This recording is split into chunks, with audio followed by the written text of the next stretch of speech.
Pemimpin bangsa harus baca kisah Nabi Musa dan Khidir. Ini penting sekali. Ini bukan hanya sekedar cerita kok Khidir bisa nerawang ilmu gaib ya, ilmu tentang takdir ya. Tapi ada pesannya itu. Kenapa dia melubangi kapal? Kan untuk melindungi siapa? Melindungi aset properti milik nelayan yang miskin, yang sering dizalimi, ditindas oleh penguasa yang zalim. Itu kan pelajarannya pelajaran tentang apa? Keadilan sosial, Pak. Bahwa penguasa itu, pemimpin itu harus melindungi rakyat kecil, rakyat miskin, bukan malah menjadikan mereka sebagai mangsa, sebagai objek untuk menindas ataupun untuk melakukan hal-hal yang tidak pantas. Pertanyaan yang kedua, kenapa Khidir itu membunuh anak kecil yang tidak berdosa? Kan jawabannya apa? Khidir diberitahu oleh Allah bahwa kedua orang tua anak ini itu orang beriman, orang baik. Kalau anak kecil ini dibiarkan hidup sampai dewasa, ya, Allah tahu bahwa sudah ditetapkan dalam ilmunya Allah Subhanahu wa taala bahwa anak ini akan menjerumuskan orang tuanya kepada kekafiran dan kezaliman. Maka sebelum dia tumbuh, generasi yang jahat ini dimatikan dulu. Artinya apa? Jangan sampai kita ini para penerus yang melanjutkan estafet, para pendiri bangsa ini, jangan sampai kita mengkhianati dan mengaburkan cita-cita berdirinya Republik Indonesia ini. Lalu kemudian Nabi Khidir itu membangun, merenovasi tembok yang hampir roboh. Apa pelajarannya? Ammal jidaru fakana li ghulamaini yatimaini fil Madinah wa kana tahtahu kanzul lahuma wa kana abuhuma salihah. Nah, tembok ini yang hampir roboh itu ternyata di bawahnya ada harta pusaka ya, milik dua orang anak yatim. Maka Allah jaga aset ya, SDM yang baik itu, bagaimana dia nanti bisa hidup, berkembang, harus dilindungi. Inilah tugas pemimpin. Jadi Nabi Musa dan Khidir ini seolah-olah diutus oleh Allah, dikirim untuk apa? Melindungi keberadaan SDM yang baik sebagai amanah dari orang tua yang saleh, supaya mereka bisa melanjutkan kehidupannya di masa yang akan datang. Ini harus dilindungi. Nah, itulah tugas pemimpin ya. Kisah dalam Al-Quran itu selalu memiliki nilai-nilai dan manfaat bagi kita untuk menyucikan jiwa kita.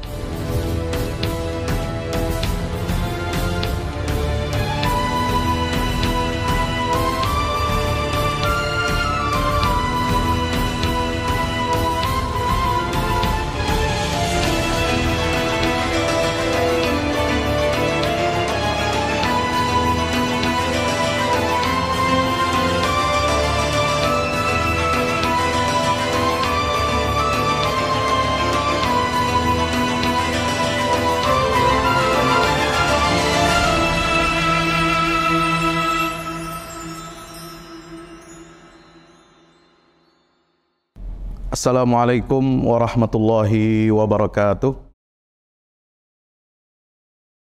Alhamdulillahi rabbil alamin. Nahmaduhu wa nusalli wa nusallim ala ashrafil anbiya'i wal mursalin nabiyyina wa maulana Muhammadin wa ala alihi wa ashabihi wa man tabi'ahum bi ihsanin ila yaumiddin. Subhanaka la ilma lana illa ma 'allamtana innaka antal alimul hakim wa qur rabbi zidni ilma warzuqni fahma. Bapak Ibu saudara hadirin hadirat yang dimuliakan oleh Allah Subhanahu wa taala, bersyukur kehadirat Allah Subhanahu wa taala, hari ini kita berada di hari yang ke-13 di bulan suci Ramadan, yang insya Allah mudah-mudahan senantiasa memberikan keberkahan dan menjadi asbab hidayah serta taufik dari Allah Subhanahu wa taala untuk kita dapat memperbaiki dan menyucikan jiwa kita. Karena hakikatnya bulan Ramadan ini adalah bulan penyucian jiwa. Kenapa demikian? Karena Allah Ta'ala berfirman di ayat 185 surah Al-Baqarah, Syahrul Ramadan alladzi unzila fihil Qur'an. Bulan Ramadan ini didefinisikan oleh Allah sebagai apa? Bulan diturunkannya Al-Qur'an. Kita berpuasa di bulan Ramadan ini tidak lain dan tidak bukan adalah untuk mensyukuri nikmat turunnya Al-Qur'an. Itu kalau kita baca rangkaiannya ayat 183, 84, 85 ya. Itu ketemu tuh benang merahnya. Kenapa kita wajib berpuasa di bulan Ramadan? Ayaman ma'dudat ya, itu adalah dalam rangka Ramadan alladzi unzila fihil Qur'an. dalam rangka kita mensyukuri nikmat turunnya Al-Quran. Pertanyaannya sekarang, yang menarik Bapak Ibu yang dirahmati Allah Ta'ala, baik yang hadir di aula Mahkamah Konstitusi maupun yang hadir melalui Zoom, kenapa Allah memilih cara mensyukuri nikmat turunnya Al-Quran itu dengan berpuasa? Ada yang tahu? Apa jawabannya? Allah tidak menyuruh kita untuk mensyukuri nikmat turunnya Al-Quran itu misalnya dengan sujud syukur. Biasanya kan kalau dapat nikmat kita sujud syukur. Tidak pula dengan sekedar mengucapkan hamdalah, alhamdulillah kalau kita dapat nikmat. Tidak pula dengan bersedekah atau bernazar misalnya. Kadang kan orang ingin dapat kenikmatan, dia sudah berjanji dulu nih. Ya, kira-kira bayar DP dulu di muka. Kalau Allah kasih saya proyek, rezeki, maka saya akan bernazar untuk apa? Memberikan santunan 1000 anak yatim misalnya gitu ya.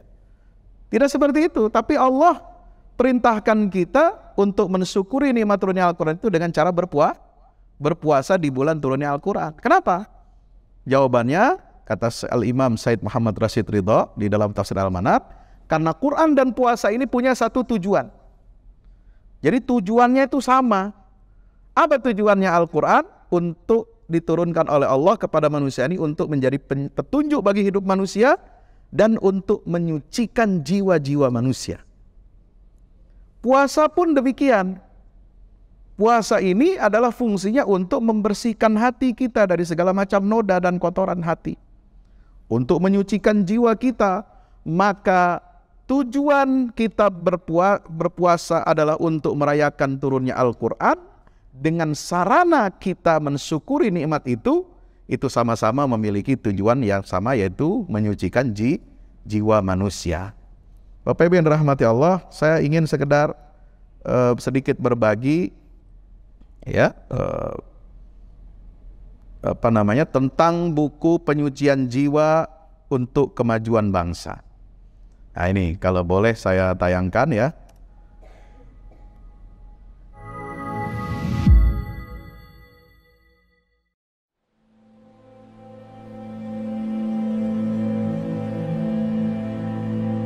Assalamualaikum sahabat. Dari 3 unsur yang ada pada manusia, yakni tubuh, akal, dan jiwa, yang lebih banyak diperhatikan oleh manusia umumnya adalah tubuh dan akal.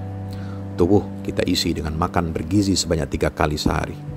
Bila perlu kita tambah dengan vitamin dan suplemen. Adapun akal kita isi dengan ilmu pengetahuan. Ilmu apa saja kita pelajari, kita baca, kita berikan nutrisi untuk akal. Akan tetapi kita abai dengan tidak memberikan nutrisi bagi jiwa. Padahal kualitas jiwa itulah yang menentukan mutu hidup kita, baik di dunia maupun terlebih lagi masa depan hidup kita di akhirat. Dan ajaran Islam memenuhi ketiga aspek itu. Iman untuk akal, Islam untuk tubuh, ihsan untuk mengisi jiwa yang kosong, mengisi nutrisi roh kita. Disinilah pentingnya tazkiyatun nufus.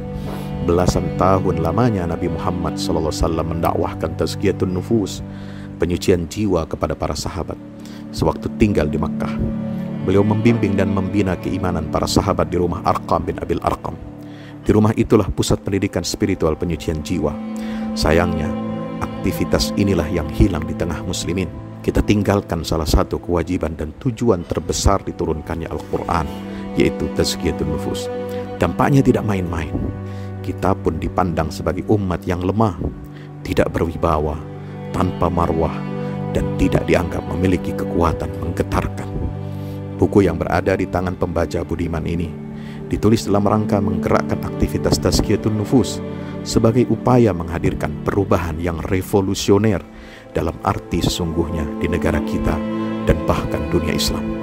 Disajikan dengan pembahasan yang argumentatif dan bahasa yang mudah dipahami, buku ini dihadirkan untuk mengingatkan setiap muslim agar bersungguh-sungguh membenahi karut-marut yang mendera bangsa dan negara tercinta ini. Dengan membaca dan merenungi kandungan buku ini, semoga kita bersama-sama terpanggil untuk memperbaiki diri kita, keluarga, masyarakat, dan tentunya bangsa dan negara Indonesia. Dan semua itu bermula dari penyucian jiwa kita. Wassalamualaikum warahmatullahi wabarakatuh.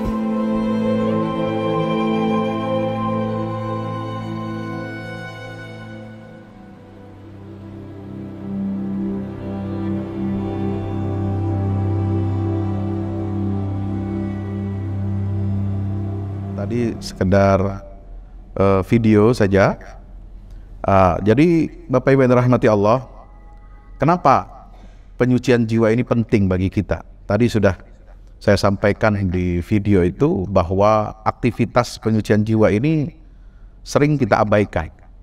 Padahal dampaknya ya itu luar biasa kalau kita bisa menggerakkan aktivitas ini untuk kebaikan kemajuan bangsa kita. Karena segala sesuatu itu dimulai ya berpangkal dari hati yang bersih, jiwa yang bersih. Bayangkan, seluruh nabi dan rasul itu memiliki fungsi dan tugas yang paling utama adalah untuk menyucikan jiwa manusia. Ini yang disebutkan oleh Imam Ibnu Qayyim Al-Jauziyah dalam kitabnya Madarijus Salikin. Sesungguhnya penyucian jiwa itu telah ditugaskan kepada para rasul, dan tidaklah mereka diutus oleh Allah kecuali untuk menyucikan jiwa-jiwa manusia. Nah, kita sebagai umat Islam di Indonesia ini mestinya kita memiliki formula bagaimana kita dapat membenahi karut-marut ya masalah-masalah yang ada pada bangsa kita. Apa masalah dalam bangsa kita? Kalau kita petakan satu-satu mungkin banyak ya. Tapi ini hanya sekedar contoh saja.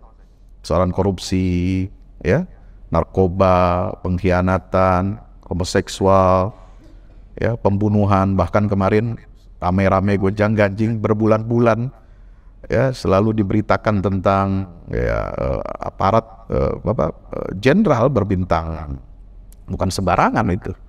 Ya, ini kenapa ini bisa terjadi? Belum lagi di kelas masyarakat bawah, ya, pinjaman online atau offline yang ribawi, ini juga marak menjamur di mana-mana, ya.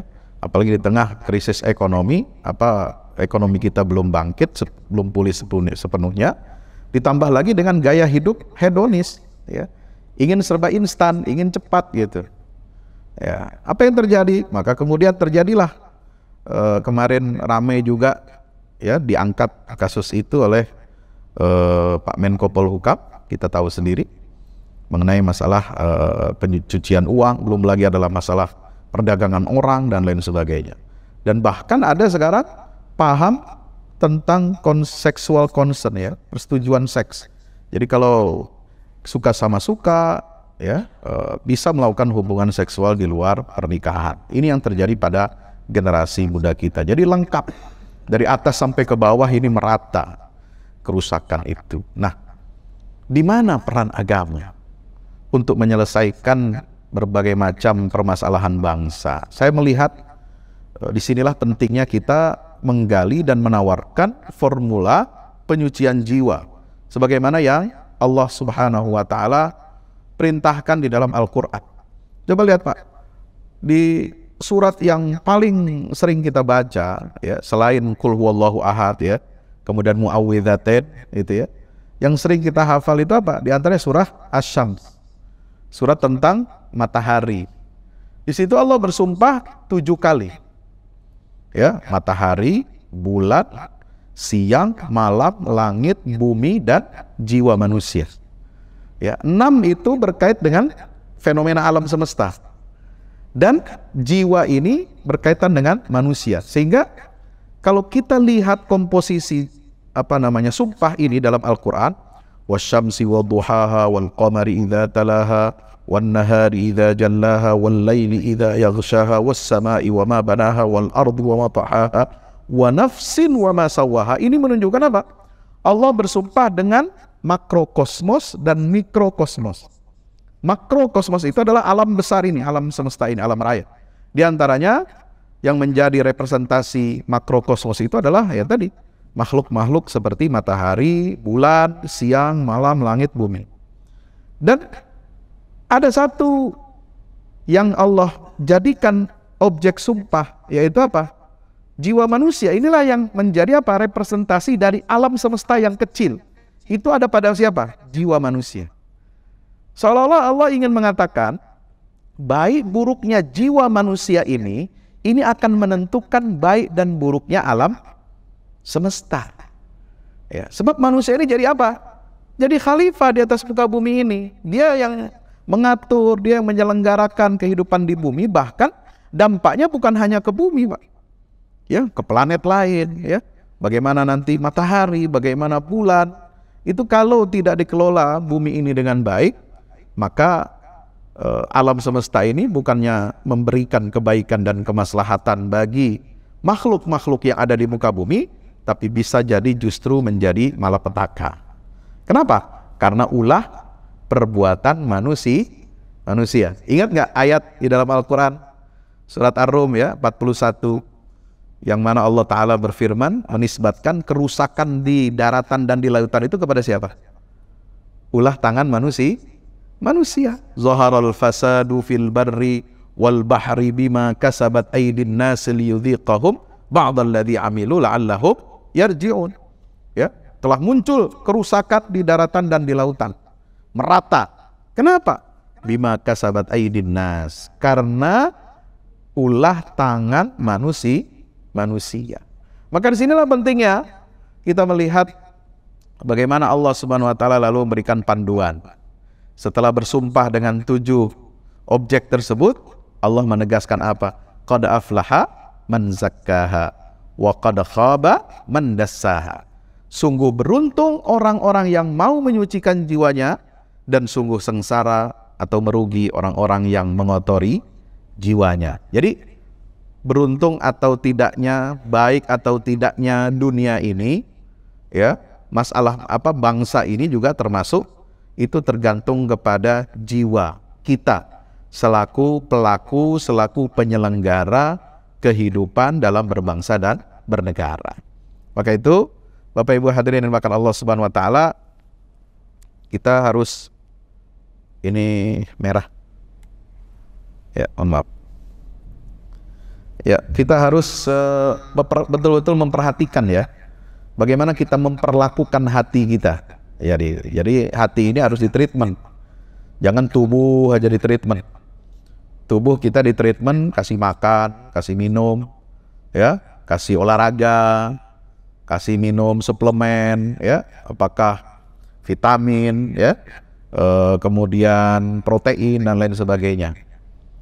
Ya, itu kita treatment dengan baik. Akal pikiran kita treatment, kita baca, kita tambah ilmu pengetahuan, kita kursus, ada skill baru, kita pelajari, ya, bahkan sekarang itu ada namanya sertifikat kompetensi.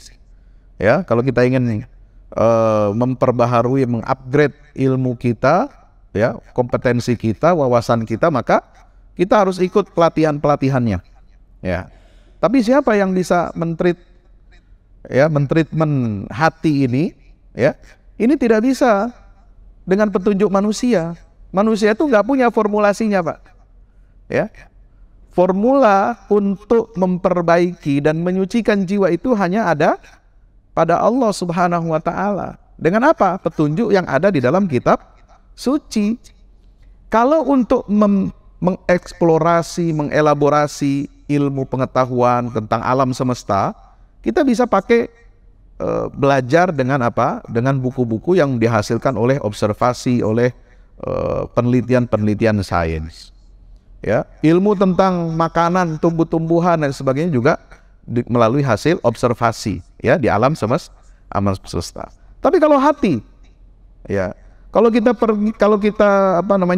sakit, ya, tubuh kita sakit, ya, fisik kita sakit, apakah penyakit itu kan macam-macam itu ya, spesialisasi, ya, ada penyakit internis yang ada di dalam tubuh atau yang sifatnya di luar, ada spesialis jantung, ada THT, ada apa lagi, mata, ya, ada tenggorokan, ada kemudian bedah dan sebagainya. Itu bisa kita datang, ya, kita bisa treatment, kita bisa obati itu. Bahkan kalau ginjal kita bermasalah, nggak bisa lagi berfungsi, hati kita nggak bermasalah, nggak bisa berfungsi, bisa kita cangkok, ya, kita bisa cangkok ginjal, cangkok hati, ya.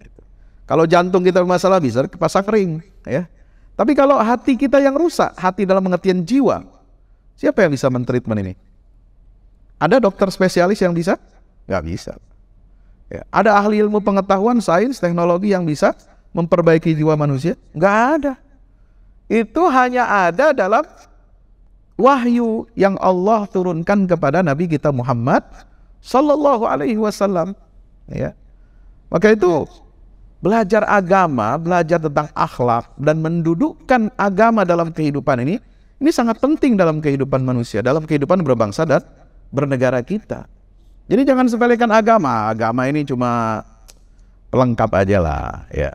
Agama ini dalam kehidupan bernegara ya sekedar baca doa sajalah. Ya, tinggal panggil kiai, ya, ajengan gitu ya, tuan guru, ya, kalau acara kenegaraan dimulai dengan apa? Baca Quran, baca ayat suci, kemudian ditutup dengan doa. Udah cukup itu aja agama. Tidak usah lebih jauh, ya. Agama itu mencampuri hal-hal yang bersifat kehidupan berbangsa. Nah, ini keliru cara pandang kita seperti itu. Kenapa? Satu, dari segi bagaimana negara ini diselenggarakan itu tergantung kepada orang. Sistem kita sudah ciptakan nih Pak, misalnya ya, bagus sistemnya, undang-undangnya bagus mengatur, ya, undang-undang pidana sudah diatur. Kalau misalnya terjadi pelanggaran, misalnya sudah bagus semua, sistem itu sudah tertata rapi. Tapi kalau orangnya, pelakunya, ya, penyelenggara undang-undang itu nggak benar, ya, keblinger, dia akan cari 1001 cara untuk bisa melanggar, tetapi tidak bisa dihukum. Bisa yang begitu? Ada, banyak sekali yang seperti itu. Nah, untuk bisa menyelesaikan masalah seperti ini diperlukan apa? Pendekatan agama. Sebab tidak bisa orang memperbaiki hatinya, memperbaiki jiwanya, kecuali dia harus berkonsultasi dengan siapa?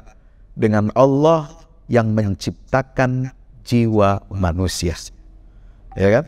Makanya kita selalu berdoa kepada Allah, ya muqallibal qulub tsabbit qalbi ala dinika wa ala ta'atika birahmatika ya arhamar rahimin. Ya Allah, wahai zat yang membolak-balikkan hati, tetapkanlah hati itu, ya, di atas jalan ketaatanmu, ya. Kita minta istiqamah kepada Allah Subhanahu wa taala. Allahumma ati nufusana taqwaha wa zakkiha anta khairu man zakkaha fa innaka ya rabbana anta waliyuha wa maulaha.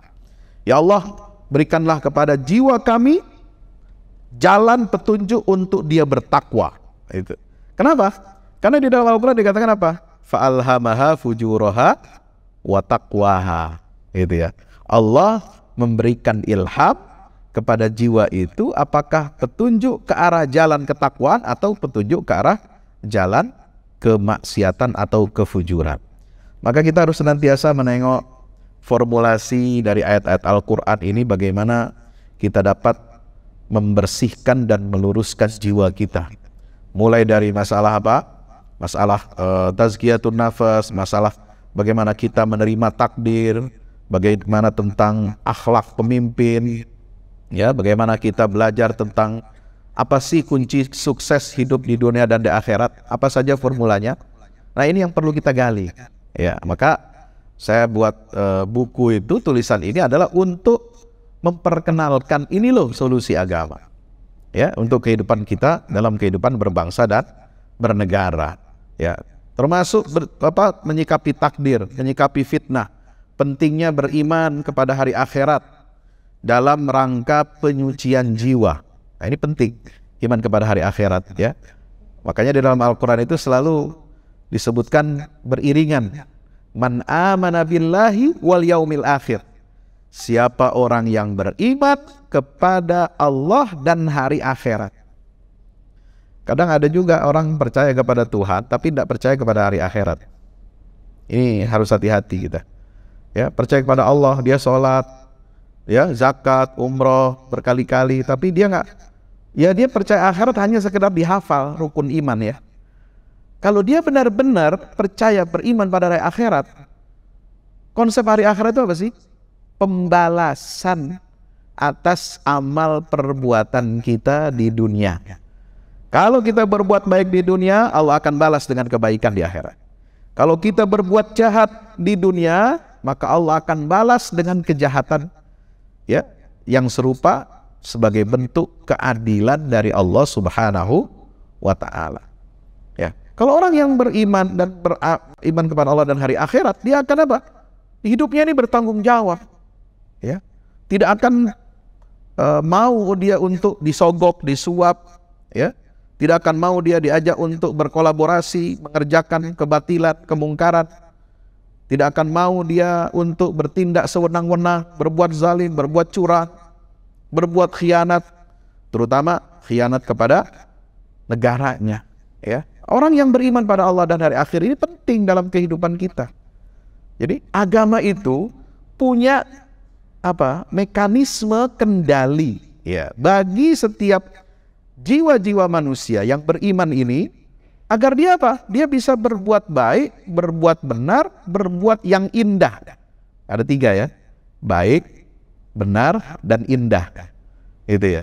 Jadi baik saja, orang baik nih, akhlaknya baik, suka senyum, suka menyapa, tapi perbuatannya nggak benar. Ada nggak yang begitu? Ada.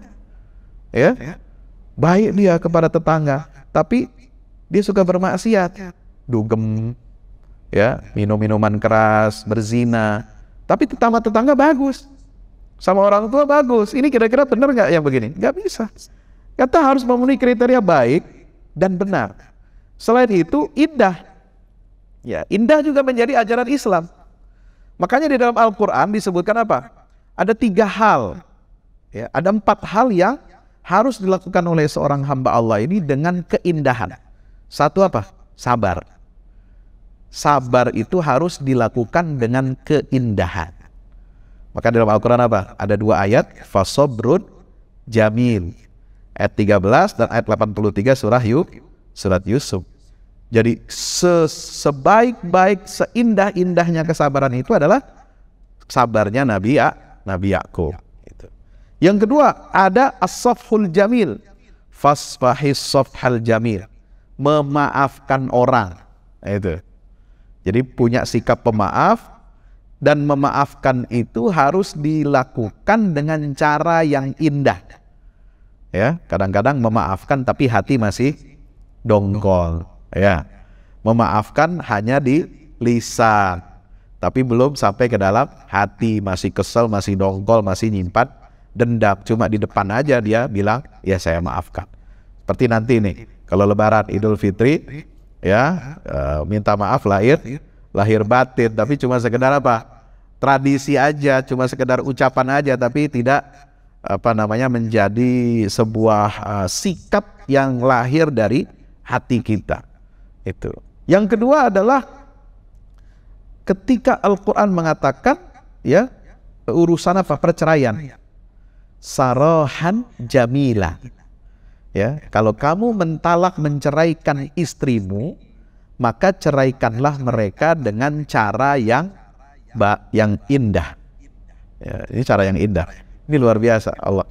Jadi walaupun kita sedang kondisi kita sedang baik-baik saja, ya, kita sedang bersatu, ataupun ketika sedang berpisah, ya, cerai itu kan berpisah ya.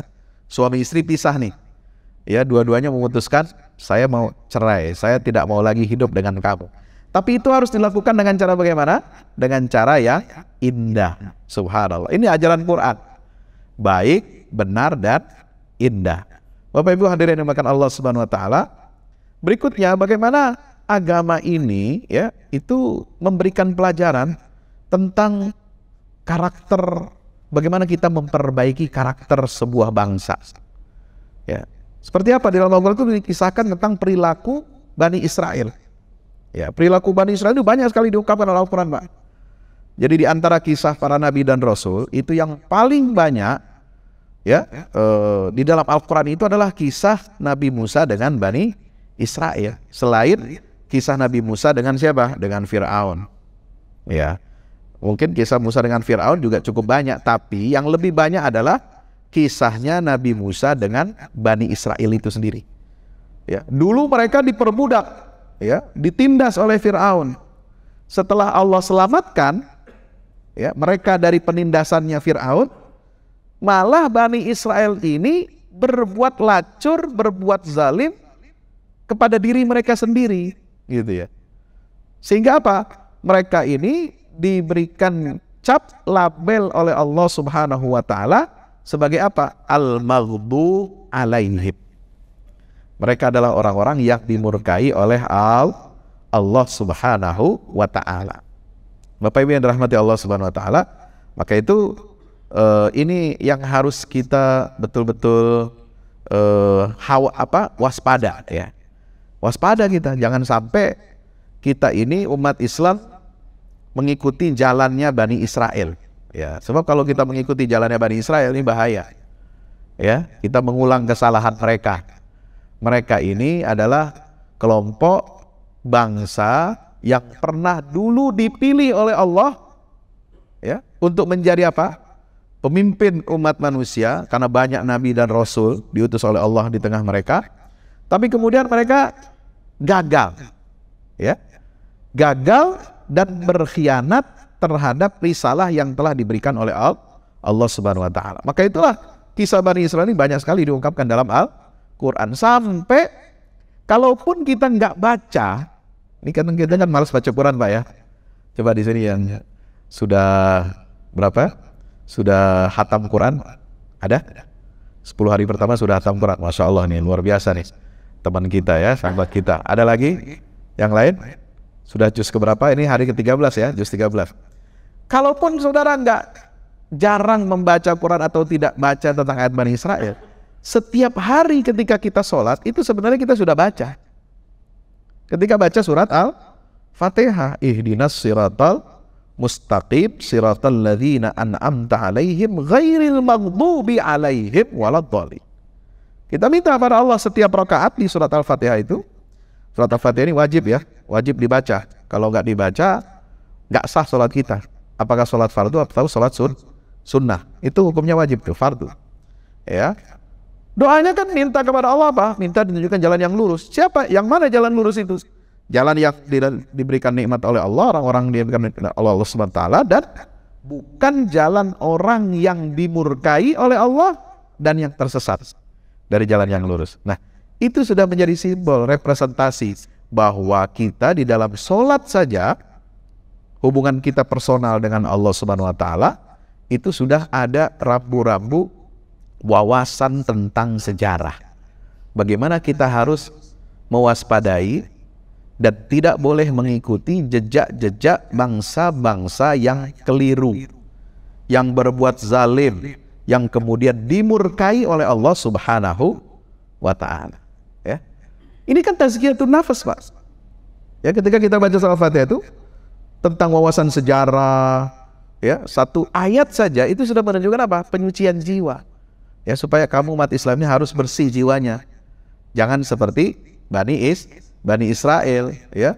Setelah mereka dimerdekakan oleh Allah, dibebaskan dari perbudakan penindasan Firaun, malah mereka sendiri berbuat zalim kepada sesama manusia.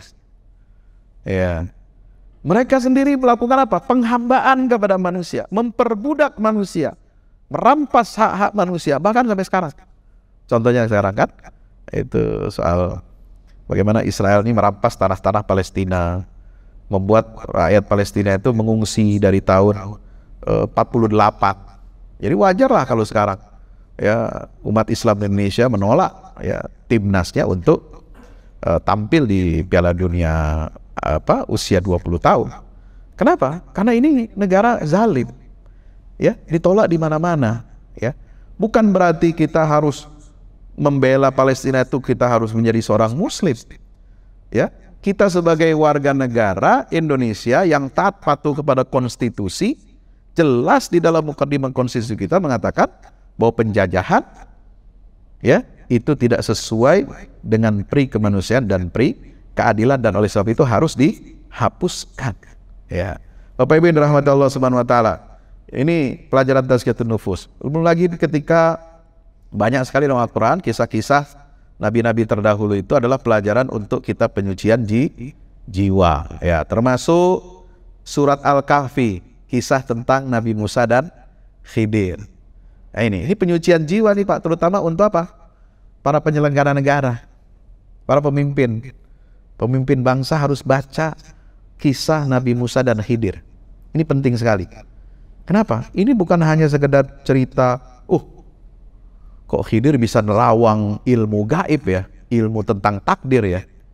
Kok dia bisa begitu ya? Bukan hanya begitu, tapi ada pesannya itu, ya. Kenapa dia melubangi kapal? Ya, kan untuk melindungi Melindungi siapa? Melindungi aset properti milik nelayan yang miskin, yang sering dizalimi, ditindas oleh penguasa yang zalim. Itu kan pelajarannya kan pelajaran tentang apa? Keadilan sosial, Pak. Ya, bahwa penguasa itu, pemimpin itu harus ya melindungi rakyat kecil, rakyat miskin, bukan malah menjadikan mereka sebagai mangsa, sebagai objek ya untuk menindas ataupun untuk melakukan hal-hal yang tidak pantas. Nah, pertanyaan yang kedua, kenapa Khidir itu membunuh anak kecil yang tidak berdosa? Kan jawabannya apa? Amal gulamu fakana abawahu mu'minaini fakhashina ayyurhiqahuma tughyanan wa kufra. Karena Khidir diberitahu oleh Allah bahwa kedua orang tua anak ini itu orang beriman, orang baik. Kalau anak kecil ini dibiarkan hidup sampai dewasa, ya Allah tahu bahwa sudah ditetapkan dalam ilmunya Allah Subhanahu wa taala bahwa anak ini akan menjerumuskan orang tuanya kepada kekafiran dan kezaliman. Maka sebelum dia tumbuh, generasi yang jahat ini ya dimatikan dulu. Gitu ya. Ini rahasia dari Allah Subhanahu wa taala, gitu ya. Artinya apa?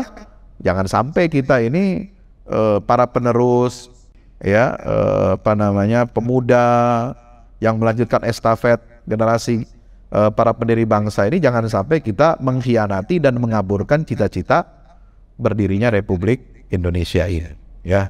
Kan cita-citanya luhur di Mukadimah Anggaran Undang-Undang Dasar 45 ya, mencerdaskan kehidupan bangsa, memajukan ini, memajukan itu, dan seterusnya. Itu kan luar biasa untuk memberikan kesejahteraan dan kemakmuran. Tetapi banyak di antara anak-anak bangsa ini yang merupakan pelanjutnya, penerusnya ini kemudian mengkhianati cita-cita para pendiri bangsa. Nah itu kan kita baca itu di dalam surah Al-Kahfi ya. Lalu kemudian Nabi Khidir itu membangun, merenovasi tembok yang hampir roboh. Apa pelajarannya? Ammal jidaru fakana li ghulamaini yatimaini fil Madinah wa kana tahtahu kanzul lahuma wa kana abuhuma salihah. Nah, tembok ini yang hampir roboh itu ternyata di bawahnya ada harta pusaka. Ya, milik dua orang anak yatim. Ya, orang tuanya itu soleh, maka Allah jaga aset ya SDM yang baik itu, bagaimana dia nanti bisa hidup berkembang harus dilindungi. Inilah tugas pemimpin. Jadi Nabi Musa dan Khidir ini seolah-olah diutus oleh Allah, dikirim untuk apa? Melindungi keberadaan SDM yang baik sebagai amanah dari orang tua yang soleh, supaya mereka bisa melanjutkan kehidupannya di masa yang akan datang. Ini harus dilindungi. Nah itulah tugas pemimpin. Subhanallah ya. Jadi kisah-kisah dalam Al-Quran itu Bapak Ibu rahmati Allah bukan untuk pengantar tidur ya. Bukan hanya dongeng ya, bukan cuma dongeng dia, bukan cuma kembang-kembang lalu kemudian kita anggap itu tidak bermakna apa-apa dalam kehidupan kita ya. Kisah dalam Al-Quran itu selalu memiliki nilai-nilai dan manfaat bagi kita untuk menyucikan jiwa kita. Termasuk bagaimana supaya hati kita tidak keras. Ya, tidak keras membantu seperti Bani Israel. Itu kan ada ayatnya tuh. Ayat 74 surah Al-Baqarah. Tsumma qasat qulubukum min ba'di dzalika fahiya kal hijarati aw ashaddu qaswah. Jadi hati manusia ini kadang-kadang jadi keras, jadi batu, lebih keras daripada batu itu sendiri. Padahal di antara batu kata Allah, wa inna minha lama yatafajjaru minhul anhar, wa inna minha lama yashaqqaqu fayakhruju minhul ma, wa inna minha lama yahbitu min khasyatillah. Batu itu saja bisa ya, bisa apa namanya? Kalau ditetesi air terus dia bisa cekung, dia bisa bolong. Ya. Batu itu juga lama-lama bisa memancarkan air. Keluar dari sela-selanya itu air. Subhanallah. Tapi kalau hati manusia sudah keras, membatu, ini bahaya. Ya, itu walaupun dia bentuknya pipih, ya, bentuknya dia lembut, tapi kalau sudah membatu jiwanya, ini sudah nggak ada yang bisa mengobati. Yang terjadi apa? itu akan menyebabkan kezaliman dan kerusakan yang merata di muka bumi. Maka itulah Allah angkat kisah-kisah kaum Tsamud. Ya, mereka bangga bikin apa? Bikin peninggalan-peninggalan, istana-istana dia pahat dari batu, Pak. Ya, maka mereka sombong, hatinya keras seperti batu. Lalu Allah keluarkan mukjizat untuk siapa? Nabi Saleh. Dengan apa? Keluar unta makhluk hidup dari gunung. Coba bayangkan, gunung itu dari batu. Kok bisa jadi keluar unta yang jadi makhluk hidup? Ini kan bertolak belakang dengan peradaban kaum Tsamud itu. Maka ini luar biasa, itu dalam rangka untuk menyucikan jiwa mereka. Belum lagi kisah tentang negeri Saba, ya. Kemudian di dalam Al-Quran juga Allah menyebutkan sebab-sebab kehancuran bangsa. Di sini saya sebutkan ada kurang lebih 15 faktor sebab-sebab hancurnya sebuah bangsa, ya. Bapak Ibu rahmati Allah Ta'ala, maka itu penting bagi kita untuk menghidupkan kembali aktivitas tazkiyatun nufus. Satu, dalam kehidupan bernegara, para penyelenggara negara kita ini harus ditreatment, harus diterapi dengan terapi formula Al-Quran, yaitu penyucian jiwa. Yang kedua, bagaimana seluruh anak bangsa ini juga harus melakukan aktivitas penyucian jiwa. Bagaimana? Melalui apa? Pendidikan. Karena nggak bisa kita menanamkan nilai tanpa pendidikan. Ya, kalau hanya sekedar dengar ceramah, ya, tausiah, itu ya kurang itu hanya penguat saja, suplemen. Tapi dasarnya itu, ya, itu akan bagus hasilnya kalau kita menanamkan nilai karakter, ya, pembangunan karakter atau karakter building itu dari apa? Dari kecil. Terutama dari rumah, dari orang tuanya, dari lembaga-lembaga institusi pendidikan, ya. Jadi misalnya kalau kita ini perang melawan korupsi misalnya, maka tidak harus apa? Penanaman nilai anti korupsi itu dimulai dari rumah, orang tua yang berperan. Yang kedua dari sekolah. Jangan sampai guru malah mencontohkan kalau mau lulus ujian sekolah, ya, curang gitu, ya. Nah, dia bikin apa? Jadi joki gitu. Nah, ini kan sudah bertentangan dengan semangat kita untuk memberantas korupsi. Bagaimana mungkin lahir anak-anak didik yang anti korupsi kalau mereka ujian saja itu hasil dari korupsi, ya, hasil dari bayar orang, ya. Ini kan nggak jelas jadi hasilnya, outputnya, Bapak Ibu rahmati Allah. Belum lagi istilah iman, takwa, ya, kemudian akhlakul karimah, orang belum apa-apa sudah curiga, udah alergi, ya. Zaman dulu saya masih ingat tuh, zaman istilah syariat aja nggak boleh. Maka bank syariah pertama di Indonesia itu istilahnya bukan bank syariah, gitu, bank muamalat, ya kan. Jadi khawatir, ya, takut seolah-olah Islam ini bertentangan dengan Pancasila, Islam ini bertentangan dengan NKRI. Itu dari zaman baheula itu sudah ada, sampai sekarang masih terus diwarisi gitu, ya. Aneh bin ajaib gitu. Padahal Islam ini bisa menjadi solusi untuk masalah-masalah bangsa kita. Umat Islam nggak akan menuntut macam-macam. Umat Islam itu hanya ingin bagaimana dia bisa menjalankan agamanya dengan baik, dan ini menjadi sumbangsih mereka yang terbesar untuk diberikan kepada bangsa dan negaranya. Sebagaimana dulu kemerdekaan kita ini, negara ini dimerdekakan oleh Allah Subhanahu wa taala dengan berkat rahmat Allah dan semangat jihad yang luar biasa. Ya.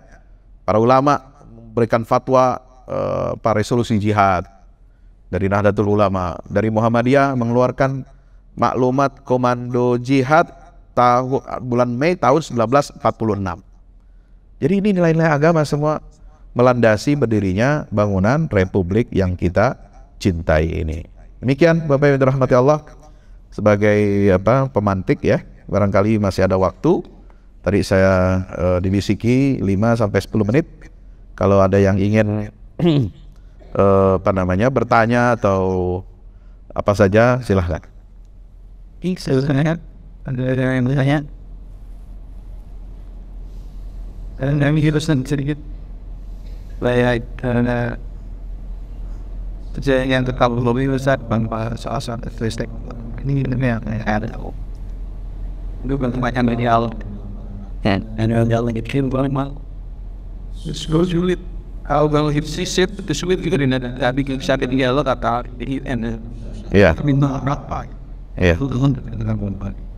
Dan yang mau bisa sunat kesebenarnya gitu. Ya. Sebenarnya kemudian ada tanya dia Allah ya. Saya lihat ya Allah apa kok dia karena Allah dengan baru naik. Oh. Dan dia orang what we yell and everything about saya kan beliau kan ini di luar tapi ya kan sesuatu betul kendaraan ini bukan boleh kan pengelola tes semuanya. Nah saya pribadi di ini berkawan hanya kalau ini saya tidak merencanakan kita berbuat ke sini Merencanakan.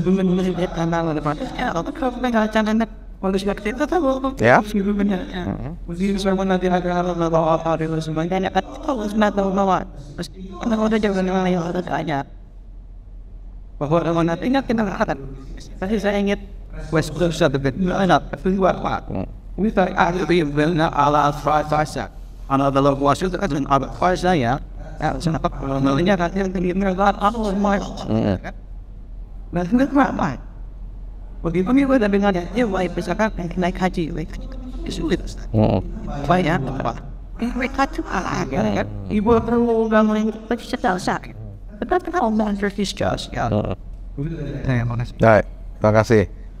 Dari Mas siapa? Hani Hani. Oke. Terima kasih Mas Hani. Jadi kisah-kisah dalam Al-Quran ini banyak. Dan kisah itu, dialog itu kalau tidak tercantum di dalam Al-Quran, itu kita tidak tahu bahwa pernah terjadi itu. Karena itulah Allah dengan kelembutannya dan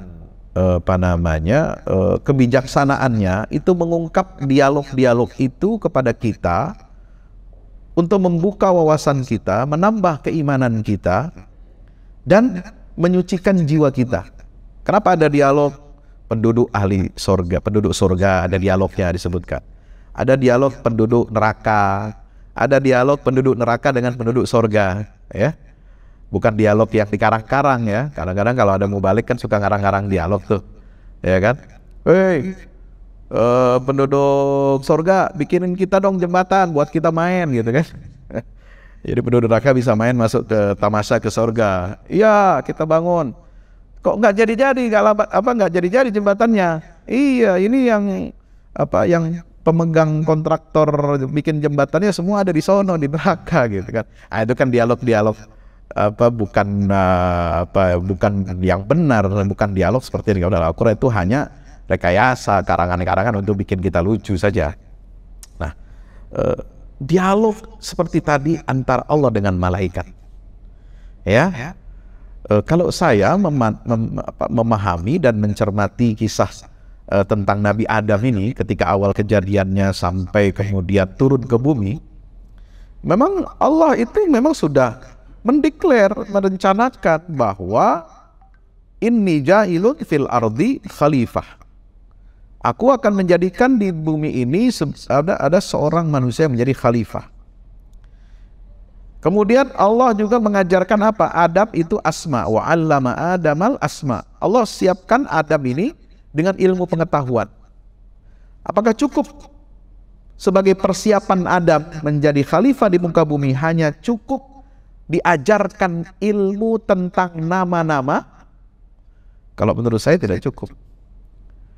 Maka Allah hadirkan drama di dalam surga itu. Ya, ini drama dalam surga. Bukan berarti karang-karangan, pengen-pengennya Allah gitu ya, enggak. Ya. Dan saya tidak setuju dengan istilah Allah mengusir Adam dari surga. Yang benar itu Allah menurunkan Adam ke dari surga ke bumi untuk menjalankan perintahnya yang pertama, inni ja'ilun fil ardi khalifah. Jadi nggak ada yang terusir. Bahasa terusir itu Bapak Ibu, itu bahasa Bible. Dan yang menyebabkan Adam terusir dari surga itu siapa? Yang jadi kambing hitam? Istrinya perempuan. Makanya kedudukan perempuan dalam agama selain Islam itu dipandang hina, rendah dan sangat peyoratif, ya, dianggap sebagai penyebab terusirnya Adam dari sorga gitu. Katanya bahwa tempat aslinya manusia ini adalah di sorga, kita ini dihukum di dunia. Bukan dihukum, bang. Sejak awal Allah itu sudah merencanakan manusia, Adam dan anak turunnya manusia ini adalah memang ditempatkan di bumi sebagai khalifah, bukan tempat hukuman di sini, bos. Nggak ada itu. Dalam Al-Quran yang mengatakan kita diterjunkan ke dunia ini sebagai bentuk hukuman dari Nabi Adam. Nggak ada. Nggak ada ayatnya. Ayatnya mengatakan apa? Qulna bitu. Ya. Kami berfirman, Allah berfirman, kata Allah, turunlah kamu. Ya, bukan saya saya usir kamu, nggak ada. Turunlah kamu. Nah, setelah apa? Setelah cukup bekal Adam mendapatkan pelajaran di dalam surga. Ini kan ada drama ini, ada intrik iblis, ya kan? Kan Allah mau menguji dulu, mau menguji kesetiaan malaikat, mau menguji kesetiaan iblis. Iblis itu dulu bagian dari malaikat. Apa responnya mereka? Ya, diajaklah mereka ini berdialog oleh Allah Subhanahu Wa Taala. Ya, mereka menyatakan begini, ataj'alu fiha may yusidu fiha wa yasfiku dima dan seterusnya. Oke, kata Allah, dijawab sama Allah. Sudah dijawab, ada jawabannya di situ dalam ayat 30 sampai 39 surah Al-Baqarah. Kemudian terjadi drama apa yang menyebabkan Adam itu makan buah khuldi dan sebagainya. Ya, jadi turun ke dunia ini bukan karena hukuman dari Allah. Adam ini makan buah khuldi sebenarnya. Ya, itu makan buah khuldi itu adalah bagian dari Allah menunjukkan ciri dan karakter manusia ini yang cepat lupa. Ya, Allah sudah larang, la taqraba hadhihi syajarata fatakuna minaz zalimin. Tapi kemudian dilanggar. Kalau dalam makanya kita tidak hanya membaca dialog itu dalam surat Al-Baqarah, baca juga surat Toha. Itu jelas tuh keterangannya, ayat 116, 17, 18, 19. Walaqad ahidna ila adama min qablu fanasiya walam najid lahu azma. Kami telah berikan briefing kepada Adam supaya tidak begini-begini, tapi kemudian dia lupa. Fanasiya walam najid lahu azma. Jadi ciri manusia ya adalah pelupa gitu. Lupa, udah dikasih tahu tetap. Makanya kenapa Allah turunkan risalah, Allah turunkan para nabi dan rasul, Allah berikan kitab suci ini supaya manusia itu ingat, nggak lupa gitu. Ada selalu yang menyampaikan. Kalau nabi dan rasul sudah berhenti, sudah ada tidak lagi nabi dan rasul yang baru, ada ulama yang mewarisi ilmunya para nabi yang berfungsi untuk mendakwah amar ma'ruf nahi mungkar. Kalau memerangi ulama sama dengan memerangi nabi dan rasul, karena fungsinya itu melanjutkan nubuwah, melanjutkan fungsi kenabian untuk menyampaikan risalah ini kepada umat manusia. Ya, Bapak Ibu rahmati Allah, maka itu ini sifat manusia yang cepat lupa. Walam najid lahu azma, dan kami tidak dapati pada diri Adam itu tekad yang kuat. Nah itu. Lalu kemudian setelah itu ada petunjuk dari Allah, ada clue yang menarik ini. Innalaka alla taju'a fiha wa la ta'ra wa annaka la tazma'u fiha wa la tadha. Jadi Adam itu sengaja ditempatkan dulu di dalam surga ini untuk tadi bukan hanya melihat intrik iblis ya, bukan hanya melihat bagaimana kesetiaan komitmennya para malaikat, kemudian bagaimana iblis ingin menjerumuskan Adam ini ya, melakukan tipu daya gitu ya. Nah, tapi juga Allah ingin ajarkan kepada Adam bahwasanya kamu di dalam surga ini kamu tidak akan kelaparan, kamu tidak akan telanjang, kamu tidak akan kepanasan dan tidak akan kehausan. Ini kan maknanya dalam sekali. Artinya apa? Adam itu diajarkan oleh Allah Ta'ala untuk belajar menyelenggarakan kehidupan di bumi ini dengan cara menduplikasi kehidupan yang ideal di dalam surga. Artinya nanti apa? Kamu kalau diturunkan ke bumi menjadi khalifah, kamu harus menyelenggarakan hidup ini, jangan sampai kamu apa? Telanjang, harus punya pakaian, menutup aurat. Yang kedua, kamu tidak akan kelaparan, artinya kamu harus memenuhi kebutuhan dasarnya. pangannya, dan kamu tidak akan kepanasan. Ya, makanya harus punya rumah yang menjadi apa? Atap tempat kita berteduh. Nah, itu ajaran tentang hukum ekonomi. Ya, hukum apa? Kebutuhan dasar manusia itu sandang, pangan, dan papan. Tapi tidak cukup itu. Ada lagi ayat yang mengatakan, wa fa imma ya'tiyannakum minni hudan faman tabi'a hudaya fala khaufun 'alaihim wa lahum yahzanun. Allah bekali Adam ketika turun ke bumi, mengelola bumi, memakmurkan bumi menjadi khalifah, maka dia harus bekerja sesuai dengan petunjuk dari Allah. Pedomannya dari Allah, Allah turunkan juga, gitu loh. Nah, itulah kitab suci. Nah, itu. Jadi ini hikmahnya kenapa ada dialog-dialog seperti itu, wallahu a'lam. Soal pahala, kenapa puasa ini istimewa, tidak seperti haji yang lebih berat gitu. Kenapa Allah sendiri yang langsung balasnya? Karena ibadah lain itu mudah dilihat dan mudah untuk kita memperlihatkan diri. Nah, itu mudah riak. Ya, kalau puasa apa yang disombongkan, apa yang diriakkan itu nggak ada. Karena puasa ini kan kita makan, apa bener nggak kita nggak makan nggak minum, itu kan yang tahu cuma kita dengan Allah. Istri kita di rumah aja nggak tahu, teman kita juga nggak tahu. Ya, apakah ketika wudhu sambil kumur-kumur minum, kan nggak tahu. Ya, apakah ketika cuci tangan, ya ke toilet, apakah kita itu memang sekedar cuci tangan atau sebelumnya kita makan nasi padang 1 bungkus, kan nggak tahu, Pak. Ya, nah itu kalau ada pertanyaan, karena itu hukumnya cuci tangan siang hari boleh nggak? Ya boleh, nggak membatalkan puasa kecuali kalau Anda sebelumnya makan dulu gitu ya. Itu baru batal tuh cuci tangan gitu ya. Nah, jadi yang tahu ini hanya Allah. Makanya istimewa pahala yang Allah berikan pada orang berpuasa, Allah langsung yang memberikan. Kalau haji orang bisa ya selfie, bisa menunjukkan bahwa dia begini. Kalau sholat juga bisa dilihat oleh orang, oleh teman ya. Umroh apalagi ya, berzakat, zakat itu kan mengeluarkan harta. Soal memang urusan hati ikhlas apa enggaknya kan hanya kita tahu dengan Allah ya. Tapi kan bisa dilihat oleh orang, dan mungkin juga terbesit dalam hati kita, oh ini loh saya mengeluarkan zakat. Sombong, ada sombongnya, kira-kira begitu ya. Nah, beda dengan puasa. Apa yang disombongin orang puasa? Ya, kitanya lemes, ya, kita nggak makan, nggak minum. Apa yang bisa disombongin bagi orang yang berpuasa? Nggak ada. Maka itulah bedanya ibadah puasa dengan ibadah yang lain, sehingga Nabi SAW mengatakan dalam hadis qudsi, illa shaum fa innahu li wa ana ajzi bihi. Demikian, wallahu a'lam. Baik, cukup?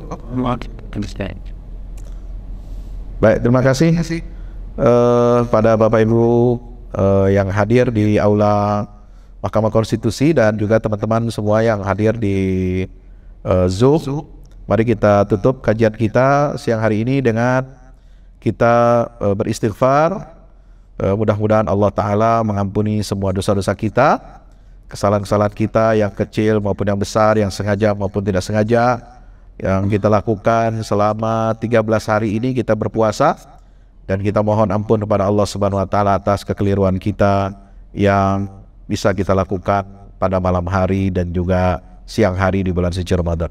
Astaghfirullahalazim, astaghfirullahalazim, astaghfirullahalazim. Alhamdulillah rabbil alamin. Allahumma salli ala Muhammad wa ala ali Muhammad kama sallaita ala Ibrahim wa ala ali Ibrahim innaka Hamidum Majid. Allahumma ighfir lil muslimin wal muslimat wal mu'minin wal mu'minat al-ahya'i minhum wal amwat innaka samiun qaribun mujibud da'wat. Rabbana taqabbal minna innaka antas samiul alim wa tub alaina innaka antat tawwabur rahim. Rabbana ighfir lana dhunubana wa kaffir 'anna sayyi'atina wa tawaffana ma'al abrar. Rabbana hab lana min azwajina wa dhurriyyatina qurrata a'yun waj'alna lil muttaqina imama. Rabbi ij'alni muqimas salati wa min dhurriyyati. Rabbana taqabbal du'a. Rabbana atina fid dunya hasanah wa fil akhirati hasanah wa qina adzaban nar. Wa sallallahu ala abdika wa rasulika Muhammadin wa ala alihi wa sahbihi wasallam. Walhamdulillahi rabbil alamin. Wassalamu alaikum warahmatullahi wabarakatuh. Masih terasa. Masih siapa? Yeah. And then Get this. I saw. If you keep Raven bottle and